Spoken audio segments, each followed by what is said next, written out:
خاقان عباسی صاحب، یہ سننے میں آ رہا ہے کہ شاید نواز شریف صاحب، کیونکہ آپ نہیں لڑ رہے وہاں سے الیکشن، تو شاید نواز شریف صاحب اس حلقے سے الیکشن لڑیں. کیا نواز شریف صاحب اس حلقے سے الیکشن جیت سکتے ہیں؟ جی نواز شریف صاحب جیت سکتے ہیں. جی وہاں مسلم لیگ نون کی ایک طاقت ہے، تو وہ پارٹی کے روح رواں بھی ہیں، تو یقیناً الیکشن میں ایک مضبوط امیدوار ہوں گے وہاں سے. اگر آپ سے وہ مشورہ لیتے کہ میں آپ نہیں لڑ رہے تو میں یہاں سے لڑوں، آپ ان کو یہ مشورہ دیتے کہ ہاں آپ لڑ رہے ہیں؟ اس مشورہ وہ مجھ سے نہیں کریں گے، نہ ان کو ضرورت ہے. یہ پارٹی کے ٹکٹ کا فیصلہ وہ کرتے ہیں اور اپنی سیاست کا فیصلہ وہ کرتے ہیں.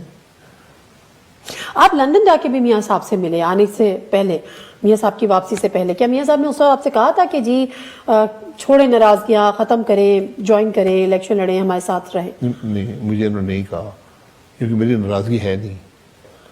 میری آپ کوئی کیا ناراضگی، کیا بات کیا کہنے پھر ان سے گئے؟ میں نے یہی کہا تھا کہ میں الیکشن نہیں لڑ سکتا، میں سیاست سے اتفاق نہیں کرتا ہوں. تو وہ آپ ان کے آنے کا، واپسی کا انتظار کر لیتے؟ نہیں، میں نے اس سے پہلے بھی ان سے 4 مہینے پہلے بھی بتا دیا تھا.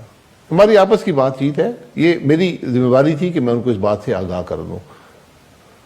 اچھا، تو اب بہرحال اب جو اس وقت نون لیگ کی آپ بات کر رہے ہیں، اور نون لیگ کا جو ووٹ بینک ہے وہ ڈیفینیٹلی پنجاب ہے.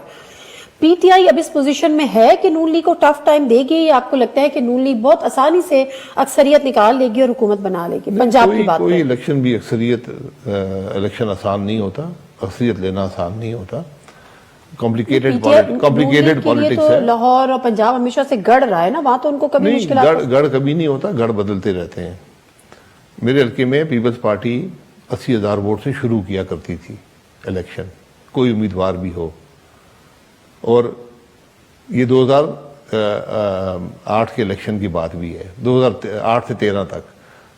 2015 میں بلدیاتی انتخاب ہوا، 700 سے زیادہ سیٹیں تھیں، پیپلز پارٹی ایک امیدوار بھی کھڑا نہ کر سکی تھی. تو سیاست بدل جاتی ہے.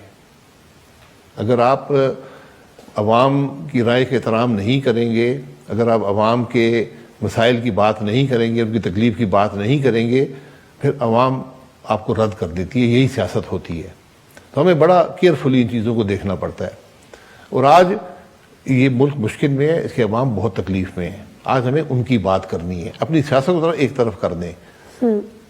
آج میں ہمیشہ کہتا ہوں، آج سب سے بڑی ضرورت یہ ہے کہ اس ملک کے جو ارباب اقتدار ہیں، جو سیاست پر اثر انداز ہوتے ہیں، ملک کے معاملات پر اثر انداز ہوتے ہیں، ایک ٹیبل پر بیٹھیں، آگے کے راستے کا تعین کریں. یہ 6-7 لوگ ہیں، زیادہ لوگ نہیں ہیں.